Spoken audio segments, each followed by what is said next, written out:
సమస్త సనాతన హిందూ బంధువులందరికీ ఈరోజు మనం నారాయణ్ ఖేడ్ పట్టణంలో ఆత్మీయ శివస్వాములకు స్వాగతం సుస్వాగతం అనేటువంటి బ్యానర్తో నారాయణ్ ఖేడ్లో శివదీక్ష స్వాముల వారి శోభయాత్ర జలాభిషేక కార్యక్రమంలో అంగరంగ వైభవంగా 500 మంది శివస్వాములు వారికి సహకరిస్తున్నటువంటి అనేక భక్త బృందాలందరికీ ఈ యొక్క శివరాత్రి సంబంధించినటువంటి శుభాకాంక్షలు తెలియజేస్తూ మా పేరు శ్రీ శ్రీ వీరధర్మజ స్వామి, అలాగే స్వామి శ్రీ దుద్యాల స్వామి వారు శివమణి గారు వారి యొక్క ఆహ్వానం మేరకు ఈ కార్యక్రమం రావడం జరిగింది.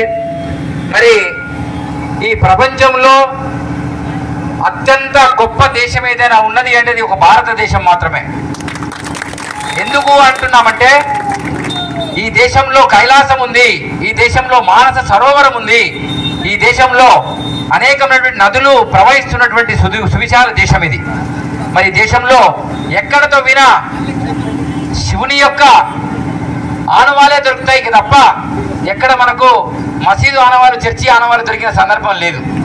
ఇది మీ అందరికీ తెలుసు, గొప్ప చెప్పాల్సిన అవసరం లేదు. కానీ సాక్షాత్తు వీరబ్రహ్మేంద్ర స్వామి వారు ఒక మాట చెప్పారు, శ్రీకరమకు శివ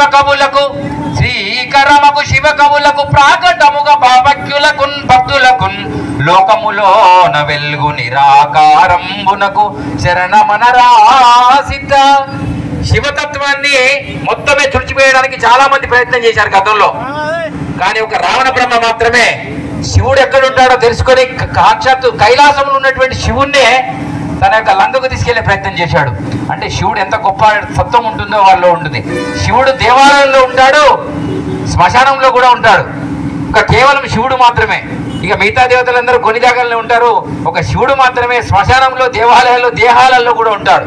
అందువల్ల ఎక్కడ చూసినా శివతత్వమే వెలుగుతున్నాడానికి గల కారణాలు ఇవే. ఇకపోతే రెండో విషయం, మన భారతదేశంలో 150 కోట్ల మంది ఉన్నారు. ఆ 150 కోట్ల మందిలో ఒక 50 కోట్ల మంది ఈ మాలలు వేసుకునేటోళ్ళను, ఈ దేవాలయాలు కట్టేటోళ్ళని, ఇట్లా ఏషాలు వేసుకుని వచ్చే స్వామీజీలను చాలా మందిని ఏదో ఒక రోజు కనుమరుగు చేద్దామని ప్రయత్నంతో ఒకడు 57 దేశాలు సాధించింది ఒక మతం, ఇంకొక మతం 127 దేశాలు సాధించింది. మరి మనకు ఒక్క దేశం కూడా దిక్కు లేదు. కేవలం డీజేలు పెట్టుకొని ఆగమాగం ఎగురుడు, అయ్యప్ప మాలలు, హనుమాన్ మాలలు, శివమాలలు అన్ని మనే, ఖర్చులు కూడా మనే, కానీ ఆగమైపోతుంది కూడా మనమే. ఇప్పుడు ఏం చేయాలి? పైసలు కూడా మనే. ఆలోచన చేసుకోండి, ఒక్కసారి ఆలోచన చేయండి. ఈ శివరాత్రి నుంచి వచ్చే శివరాత్రి వరకు ఆలోచన చేయండి. ఒక్క పొద్దు పట్టాలి, కేవలం హిందువుల దగ్గరనే కొనాలి, హిందువులతోనే మాట్లాడాలి, హిందువులతోనే పనిచేయాలి, హిందువుల యొక్క లక్ష్యాన్ని నెరవేర్చాలని తపనతో దీక్ష తీసుకోవాలి. అప్పటి వరకు ఈ దేశము బాగుపడదు. ఎందుకంటే